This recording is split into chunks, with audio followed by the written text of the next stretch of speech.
The Prime Minister of Jamaica has told Jamaicans to get ready for a new era of travelling on a Jamaican passport.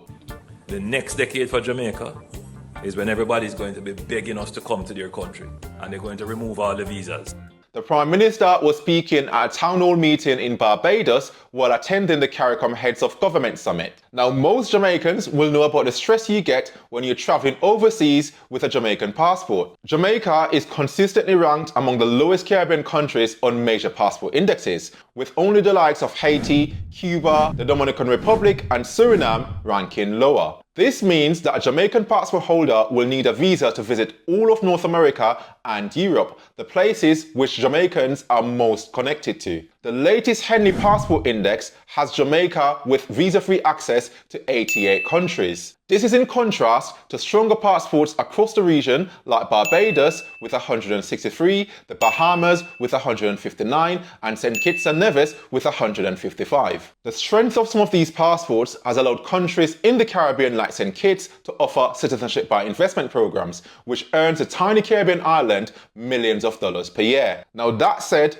over the last decade, the Jamaican passport has been on the rise. In 2016, Jamaica had visa-free access to only 78 countries. Now, the Prime Minister believes that the next decade for Jamaican passport holders will be even better, as he says Jamaica's current economic development will continue to increase the attractiveness of its passport across the world. Also, a key discussion at the summit was around Jamaican passport holders requiring visas to enter other Caribbean islands like the Cayman Islands and the British Virgin Islands. Now, addressing this, Minister of Foreign Affairs, Kamina Johnson-Smith, she explained, when these visas are first imposed on Jamaica, the country was very different from how it is today. She admitted that in fairness, these visas were imposed due to the travel conduct of Jamaicans back then, and the government is working hard to change that perception.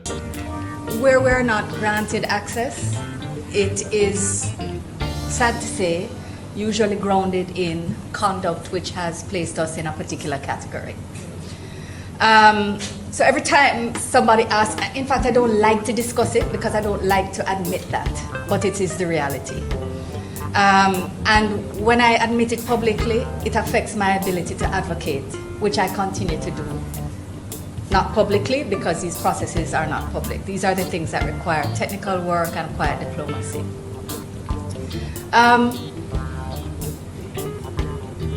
That's a general statement on visas and Jamaica's passport.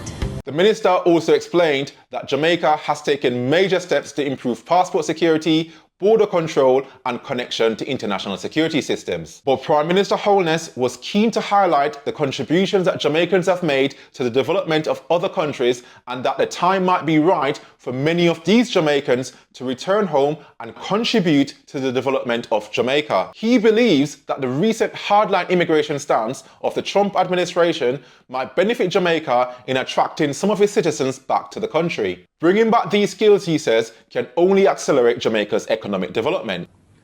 Our unemployment rate is at 3.2%. That's practically full employment. Practically.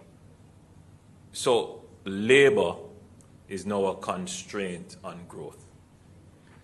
And even with what is happening with the deportation of Jamaicans, in former times, we would look at it as a major threat to the country. Now we have to look at it as maybe this is an opportunity for the country to reclaim some skills, because some of the people who are going to come back, they were working in hotels. They got exposed to giving service on an international platform. Some of them may have been working in IT. Some of them have been exposed to other skills and technologies that we should really try to reintegrate them into the society. There are also some demographic issues that we have to pay attention to. Jamaica is a fairly young population, but you know what? We're an aging population. And can you imagine that we're at the point where we're going to say that we need more labor? But according to the Prime Minister, the government are doing all the work to ensure that very soon Jamaicans will be able to travel freely without the dreaded visa headache, as the country's educated and skilled workforce will continue to be in high demand over the coming years. Because we have the tech skills, they see our people as law-abiding hardworking, efficient, and productive, and they're going to want us to come. The message is clear. Jamaica should continue to strengthen its economy and manage its image abroad because these are the key ingredients to unlocking visa-free travel. But there remains a lot of work for Jamaica to do, especially around crime and ensuring international confidence. But the government is insisting that they're tackling these issues head on. So let me know what you think. Do you think the era for visa-free access for Jamaicans is coming? And don't forget, if you're a Jamaican passport holder, there are many countries which you can already visit visa-free. You have access to all CARICOM countries, and you also have freedom of movement to live and settle in these countries if you qualify. There's also visa-free access to many countries in South and Central America like Brazil and Colombia.